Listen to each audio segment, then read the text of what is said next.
Well, hey everyone, welcome back. If you followed this retrospective from the beginning, you'll likely know the goal was for it to be relatively complete. I wanted to cover everything RE related, and at the time I figured, why not throw my hat in the ring as a movie reviewer as well? So I wanted to start with the CG movies and work my way up to the actual motion pictures. Well, the process was not what I would call smooth. I was hit with a barrage of content ID matches, and I found out the words fair use tend to have a different meaning when you're a big production company like Sony Pictures. And sure, sometimes they would drop the copyright claims if I fought them, but sometimes they wouldn't. So I got to the end of the CG films and decided to call it a day. But hey, we're all stuck inside anyways, and if you're anything like me, you definitely don't have anything better to do. So let's just sit back, kick up our feet, and watch my channel get demonetized. What's up guys, I'm Jared from Avalanche Reviews. Welcome to the Resident Evil Retrospective.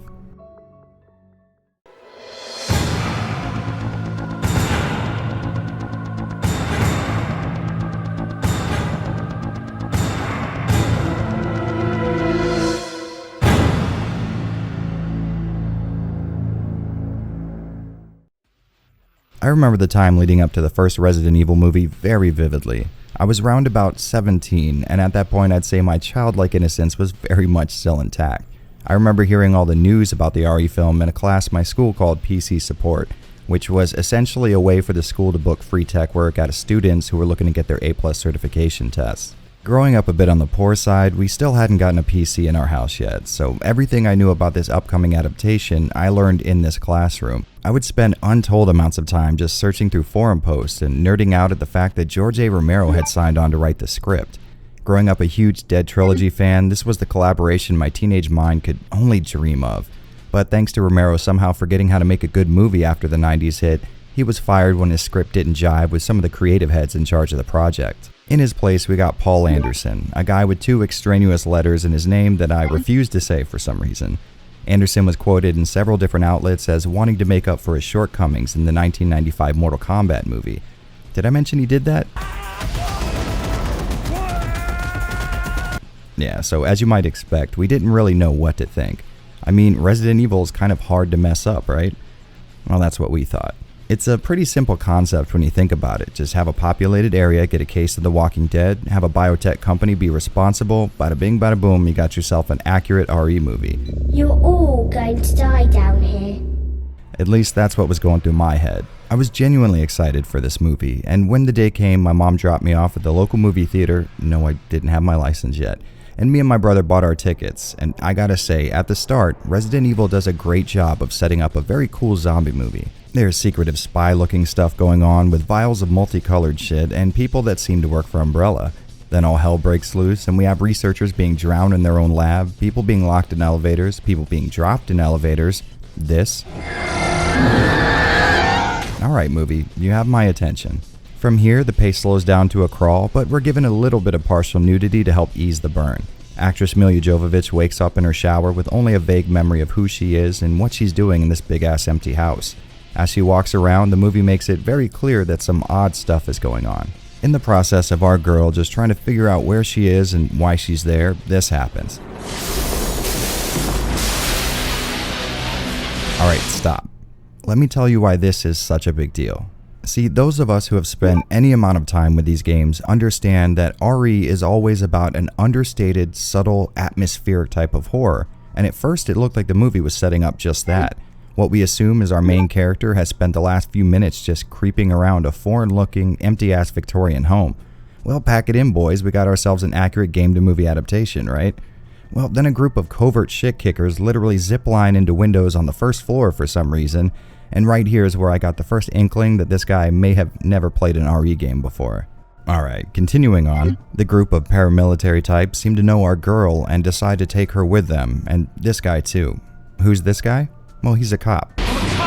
Our little motley crew heads down to what seems like a secret underground research facility, and on their way they come across this guy who seems to bring back some memories in Blondie over here. And so far, despite jumping the shark a bit in the beginning, we have a very cool little mystery set up. Thanks to the well-worn trope of plot-convenient amnesia, we really don't know who anyone is or how they're involved in this place. A veil that is lifted just a few minutes later. The leader of the Spec Ops team lets us know that this is Alice here, and she works for Umbrella. The The mansion they were just in is a kind of entrance for the Hive, which is where they are right now. Apparently Alice and this guy's marriage is some kind of fake backstory to keep suspicions low. Then he goes on to describe the Hive as existing under Raccoon City, and I'm not gonna lie to you, my little teenage heart went all aflutter at that name being spoken on the silver screen. Anyways, the Hive is where Umbrella does all the stuff that the government would rather they didn't do, and the reason our lovebirds can't remember anything is because the Hive has certain defenses, and apparently someone or something has triggered them. And then we're introduced to the Red Queen, an AI that controls the Hive and apparently 5 hours ago killed everyone down here. From this point, for a very, very short time, we have a really good film on our hands. There's a bunch of cool shots to show just how fucked up this place is, and the atmosphere is one of isolation and dread, aka exactly what I was looking for. So our team comes together in this centralized room with all these tanks filled with who knows what, and the tension is really well executed. I think a lot of people who still look back fondly on the film today do so because of moments like this. But all good things must come to an end, and like most great things, it starts with a hacking scene. Alright, look, no one's saying you can't have a cool lasers killing people scene, but why the hell is it in this movie? It feels so out of place and clashes with the creepy setup the movie just executed so well. I mean, we just went from subtle atmospheric horror to sci-fi so fast that most of you are likely suffering from whiplash. And on that nasty note, let's talk about something much more interesting. Like, did you know Marilyn Manson did a large portion of the soundtrack? And even better, it sounds really good. It has this industrial goth sound to it, and the over-engineered guitar riffs are really reminiscent of modern electronic gent bands like The Algorithm or pretty much anything off the Doom 2016 soundtrack. On top of the heavier stuff, Manson absolutely nails the atmosphere and the darker, more ambient parts. In my opinion, this soundtrack was way ahead of its time and easily one of the best parts of the movie.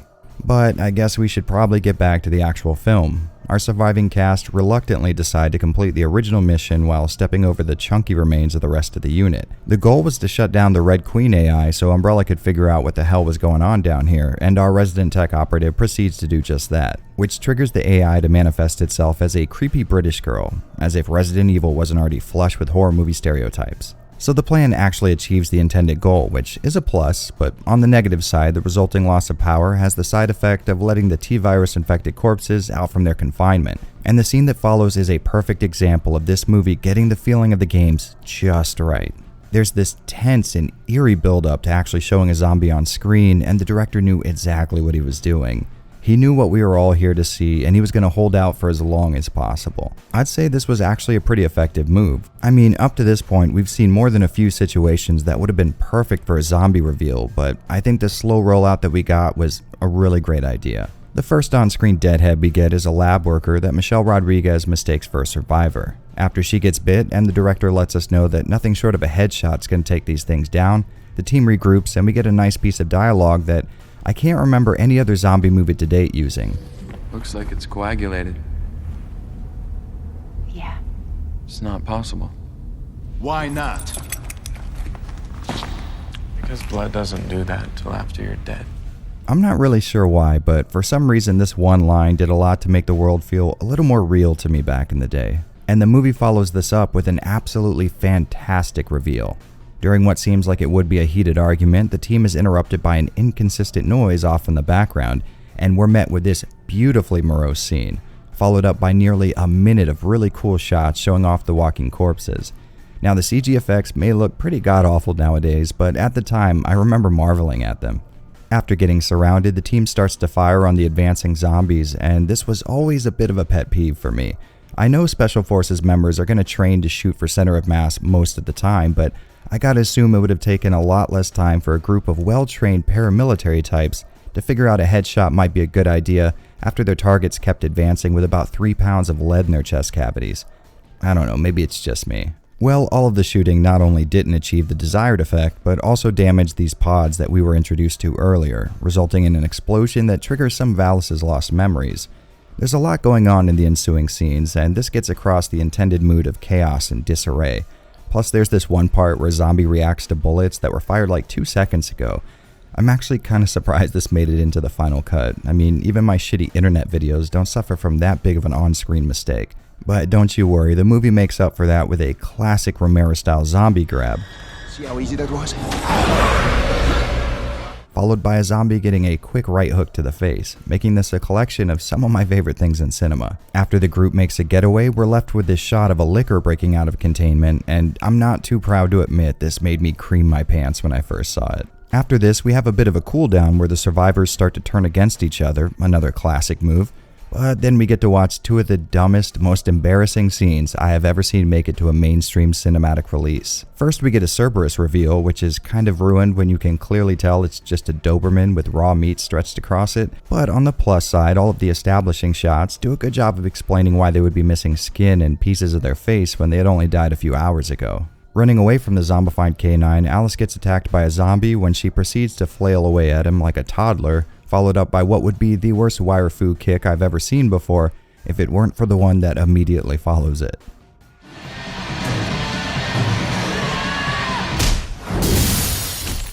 Look, I'm no snob asking for your movie to be perfect, but this thing cost $33 million to make. You couldn't maybe take another shot at this one? After that travesty, the movie drops some more exposition on us, further clarifying some of the mystery that up till now has gone unexplained. It seems like our cop friend over here is actually some kind of anti-umbrella activist, along with his sister who infiltrated the company in order to snag some evidence to bring them down. And Alice, only seeing a small portion of the picture at the moment, assumes she was responsible for some type of double cross. Jesus Christ. Alice, only seeing a small portion of the picture so far, assumes she was responsible for some kind of double cross here. After that quiet moment, the team regroups and an escape plan is hatched. Thanks to a contingency plan being built into the hive, after the outbreak was detected, a failsafe was triggered, giving the group about an hour to make it out of the hive before it's sealed forever. So Alice decides to bring the Red Queen back online under the assumption that homicidal bitch may be our only way out of here. After a quick convo explaining the T-virus and zombies, aka shit that RE fans have known about for years, the team reaches a bit of an understanding with the Red Queen, and an escape route is found, leading to another in a long line of stupid action stunts, with Alice jumping up on a pipe and presenting her unprotected thighs to a zombie not even 5 minutes after finding out that a bite will infect you with the T-virus. At this point, we're pretty far into this secondary arc the director set up, where Alice is slowly remembering her training, a plotline that I think works really well. Looking back, while the story did start with an amnesia event, which is without a doubt the oldest and most used trick in the book, Alice did develop from a timid, scared bystander to a badass take-no-shit zombie killer in about an hour. And if you're a fan of zombie movies, you'll know this is exactly what happens in Tom Savini's remake of Night of the Living Dead, aka the best zombie movie ever made. Like I said before, I thought this was a really good move, but if you're even sort of familiar with where the series would go from here, you'll likely understand this concept got done to death. Pun intended. In the escape, Michelle Rodriguez gets bit for like the 100th time since the zombies were introduced, and we get a pretty tense scene with the team using overhead pipes to continue, which goes about as well as you would expect. And it's here where I gotta stop and talk about two very large issues with the movie. At this point, the director has set up a situation that's just too grand for a Resident Evil feeling event to take place, and no, I don't mean that I'm mad that this movie isn't set in a large house with a dozen zombies in it while the main character zigzags the property looking for a gem to put in a hole. I mean, yeah, I am, but I'm making a different point here. The zombies have been set up as a bloodthirsty horde that travels as a group and swarms on things like ants, and I think that's good, but I also think the director blew his load a little too early. Having them show up en masse right off the bat means they don't feel dangerous on their own, and I think he knew that because despite one or two exceptions, from here on out, they are effectively absent from the movie. It would have made more sense to establish the zombies as a threat and have the group dealing with them in small numbers until the movie naturally crescendos into the giant horde sequence. How the movie stands now, we get a very satisfying fight scene, followed by the actors running from a group of the Walking Dead that becomes such a threat, the director had to essentially remove them from the movie to achieve any semblance of a 3-act structure. And actually, as I was writing my thoughts on the subject, it kind of struck me that the zombies in this movie, based on a game predicated around zombie outbreaks, well, they're only present for what feels like a very small portion of the film, so I went back and counted. In this 1 hour and 40-minute movie, zombies are on screen for about 11 or 12 minutes. Now, I'm not saying that there should be a zombie in every single shot of the movie, but even indie-made RE films are able to beat those pathetic numbers. And trust me, it is not a quality over quantity issue here. Past the first big reveal, it seems like the makeup budget ran out, leaving a majority of the zombies shown on screen just looking like pale people. Now, I don't know what I was expecting out of this movie, but I was not expecting for it to be outshined by a TV show with about a tenth the budget. There's just so many lazy cuts, cheap effects, and bad editing for a movie that cost this much. It's really kind of eye-opening. But hey, we should probably catch up with the survivors in the actual movie I'm trying to review, right? Now that the group has essentially made it back to where they started, Alice gets another portion of her memories back. She remembers that there is a cure for the T-virus and maybe Michelle Rodriguez could not become a zombie. And even though I'm watching the movie as I'm writing the script, I cannot for the life of me remember her character's name. Anyways, after this, Alice gets hit with all of her memories at once, including her fake husband's memories, which makes no damn sense at all since she wasn't present for any of the events she's seeing. But we don't have time to process that because it seems like he's come to a similar realization. So it turns out old Spence here is the backstabber and blah blah blah. I just did not give a damn at this point. All the drama just kind of washed over me. Like, sure, it was taking place on screen and I was watching it, but I just could not give a shit less. I mean, I even wrote a portion of the script out explaining all this. I don't care enough to read it. So then Spence gets infected, cures himself, and then immediately falls victim to a liquor, which for some reason is 3 times larger than it should be, and I guess mutates every time it feeds. Whatever. Hey, this guy's back. And it seems like this is where the CG budget fell out, because not only does this thing look terrible, but it is animated at a very choppy frame rate. Like, it looks like stop motion or something. The group is able to board the train out of here, and the liquor obviously attacks it in a very Birkin-esque move. Alice gets tongue slapped and this happens, which is pretty cool. So our 2 main survivors make it back to the mansion, and just when they think they're in the clear, Umbrella shows up with a really cool nod to the series. He's mutating. I want him in the Nemesis program. With Alice captured and our anti-corporation activists somewhere being experimented on, you would kind of figure this would be where the movie ends. But we're left with this scene where Alice wakes up in some kind of medical facility and slowly skulks around what is clearly ground zero for some type of zombie outbreak. And you think to yourself, well, fuck, it would have been nice if this was the movie we got and not the 2 hours of nonsense we just sat through. But to give credit where credit's due, if you were looking to guarantee I was going to buy a ticket to the next movie, well, this is exactly how you do it. It's like this guy knew he just made the most non-Resident Evil thing imaginable, and in a bit of begrudging compromise, gave us like 3 minutes worth of a look at what it could have been. Okay, so cards on the table, how do I feel about this movie? Well, I will say to this day, it is the best movie in the series for sure, but I think I like it a little less than I used to now that I've come back to it and watched it with my critiquing hat on. There's still plenty of entertaining big Hollywood horror action movie going on here, but it suffers from really amateur mistakes like bad editing, odd lines, and for Christ's sakes, it's a zombie movie with next to no zombies in it. I'd say despite all my complaints though, this is definitely an entertaining watch if you're looking for a nice popcorn flick that'll creep you out a few times. But if you've already seen it and still look back fondly on it, maybe don't rewatch it anytime soon. You might see all the cracks that nostalgia and time have smoothed over. As far as my assessment goes, I think this is a perfectly serviceable movie that only really works if you turn your brain off, which is more than okay, but definitely not what Resident Evil deserved. It for sure has a bit of heart in some scenes, and if you still love it to this day, I bet it's because of those scenes, and I'm definitely right there with you, but as far as how it ranks against the other movies, well, I guess we'll find out. If you want me to dive further into the RE live action universe, do me a favor and let me know in the comment section or over on Twitter at Avalanche Jared. I mean, I'd be down to torture myself, but there at least needs to be an audience for it. Well, anyways, thanks for hanging out for a bit, and hopefully I'll see all of you guys again right here on the Resident Evil Retrospective. Hey guys, welcome to the super secret part of the video that only special ones get to see. If you like this movie, I have a few more attempts at critiquing cinema here on screen, and if you want to support more work like this, check out my Patreon page.